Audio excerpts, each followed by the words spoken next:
So here's part two of my chapbook, A Lover's Breath in Your Ear, that I put together in 2007. Part two, I'll start with the great master Ibn al-Arabi. Here's a poem of his, The Special Love. As a full moon appears from the night, so her face appears amid tresses. From sorrow comes the sense of her, eyes shedding tears on a cheek, like the black narcissus weeping onto a rose. Mere beautiful women are silenced, so overwhelming is her fairness. Even to think of her harms her subtlety. Thought is too coarse for knowing her. Her fleeting wonder eludes thinking. If this is so, how can such a clumsy organ as the eye correctly see her? She's beyond the rainbow of seeing. Cease these attempts. Such trying is futile. Yet, if someone seeking her lowers his aspirations to feel ordinary love, there are always others who continue through the night, across the sea, with eyes longing for her. Another, by Ibn al-Arabi, It has no eyes. It has no eyes, no ears, neither nostrils nor skin, nor our idea of a mind. To us, the mineral is the lowest form of creation, but really, it's the highest. All it does is call to God and glorify God with its original silent nature.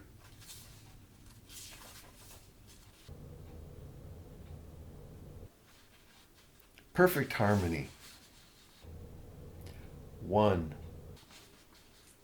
I had just kissed the Kaaba when a group of beautiful women rushed toward me, ritually veiled and ready to perform the rounds. They uncovered their faces, which shone as if they were many suns. Because the soul can be lost by a single glance, they warned me, don't get any ideas. My heart adapts to lovers and to forms of love. It is a pasture for gazelles, an abbey for monks, and a temple for idols. It is the tablets of the Torah and the leaves of the Quran. And for those who wish to circle it, my heart becomes the Kaaba. Wherever its caravan may go, love is my religion and my faith. I believe in the religion of love. As they prepared to leave, marble statues and full moons were packed into ornate cases and loaded onto their camels. The women promised me that they would return. But a girl's promise, isn't that an illusion? One with small fingers and painted red nails waved goodbye. She let me see her tears. Now, my heart's burning. My ego is shattered. I called to them as they rode away. I'm a refugee now because of you. Share your wealth of beauty with me. It is divine. Don't use my passion against me. I'm groveling in gutter dust for you. Look, this is true love. Don't lead me on. 2. I tried to follow their footprints through the night, through the deepest darkness, and I never stopped calling out. I had no guide, no tracker to help me. Only an occasional breath of perfume kept me going. I told the wind, "Go, catch up to them in the dense forest where they live in the shadows. Tell them I send words of peace. Tell them a brother has fallen in distress because he is separated from those nearest his heart. Is there a road which will take me to that beautiful woman, the one with the complexion of milky radiance? Is there a guide who will show me her tracks? I've become such a drunkard. Is there a place in the sand dune hollows where I can pitch my tent so I might nap under the arak palms? Hey, troubadour, driver of camels, if you come to Hajir, stop your beasts. Save me, or at least take this message to the edge of the holy woods. There, by their purple tents, say, greetings from the lover who yearns for you. He's a slave of desire. Ask them, does the girl with the supple body, the one who gives us the brilliance of the sun as soon as she smiles, does she live in Halba? 3. Oh my, how brilliant are her mouth's fresh pearls. A new day begins with each of her smiles.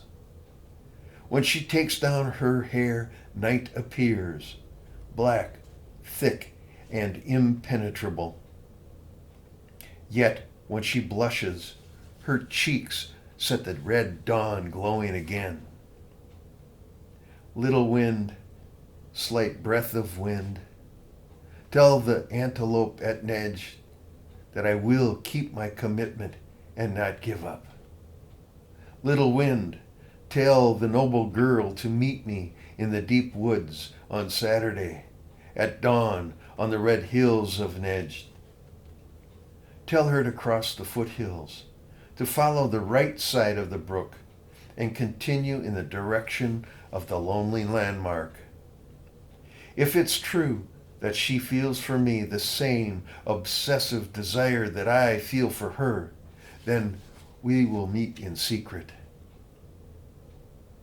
In the sweltering heat of noon, in her small tent, we'll completely fulfill our promises. We will reveal the passion we feel for each other, as well as the harshness and pains of ecstasy. Are these merely jumbled fantasies or portentous dreams? Or are they everyday thoughts on which my happiness rests?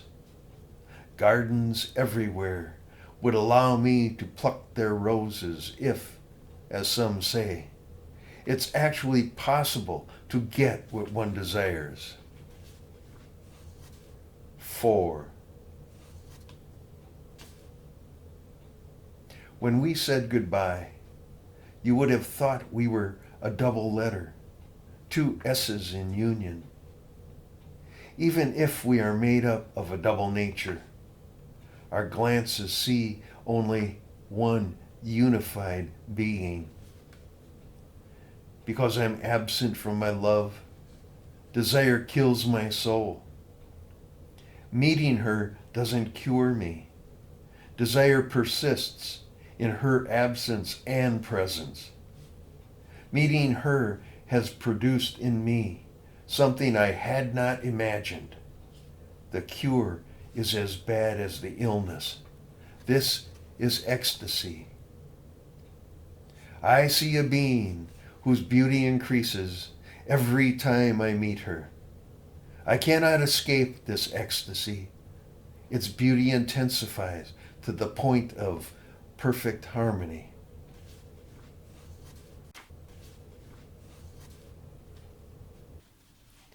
I'll move on to Sadi, the pearl. A raindrop dripping from a cloud felt ashamed when it saw the sea it cried.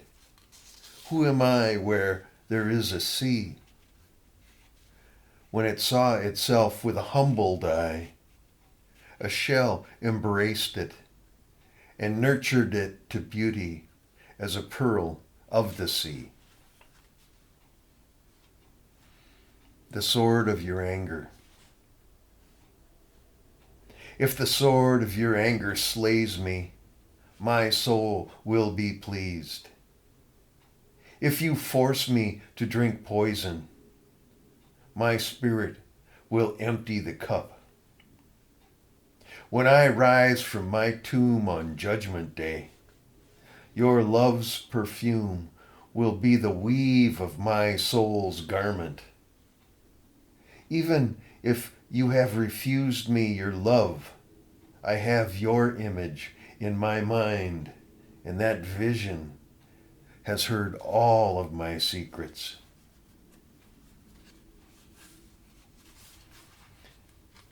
And here are a few clips from Attar's The Conference of the Birds. The Naked Madman. A naked madman, gnawed by hunger, walked along the night road, shivering his bent bones and leaning into the sleet. When he dashed into a ruined hut and stood beneath its roof, a tile crashed onto his head and he cried into the sky, "Enough, enough! Why can't you clobber me with better stuff?"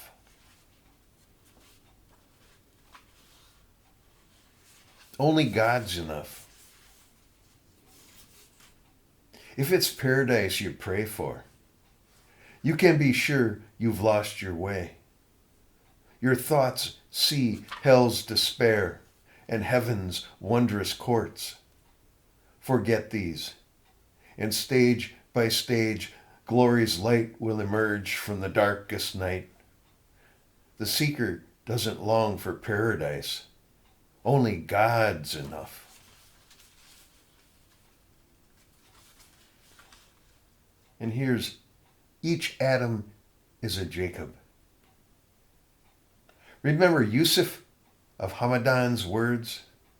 Above, below, in every sphere, each atom is a Jacob, searching through eternity for Joseph.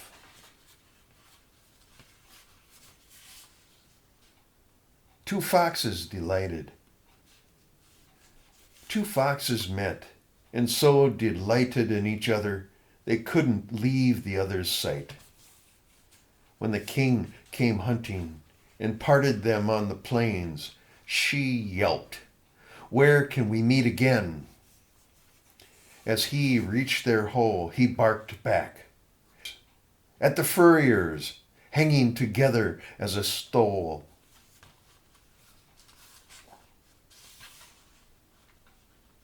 True lovers give up everything. True lovers give up everything to steal one moment with the lover. They don't make vague, procrastinating vows. They risk their lives right away. Until their hearts are burnt, how can they flee desire's persistent misery? They are the distressed falcon who flies in circles searching for its missing nest. They are the fish cast onto the shore, seeking the sea. It shudders on the hot sand. When you first wade into the ocean, when you first wade into the ocean of wisdom, beware.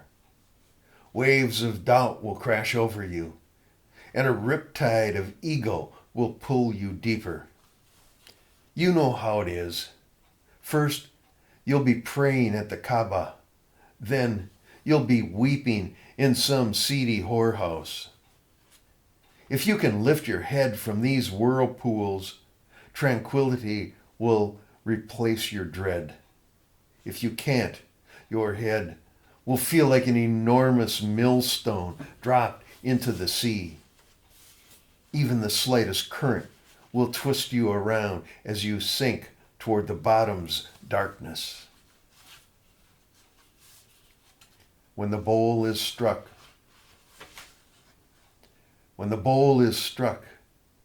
you too will find that fear dissolves your reason and mind. You are like a lame ant, aimlessly struggling and sliding inside this bowl. Blood fills it, but a voice still calls to you from beyond the rim.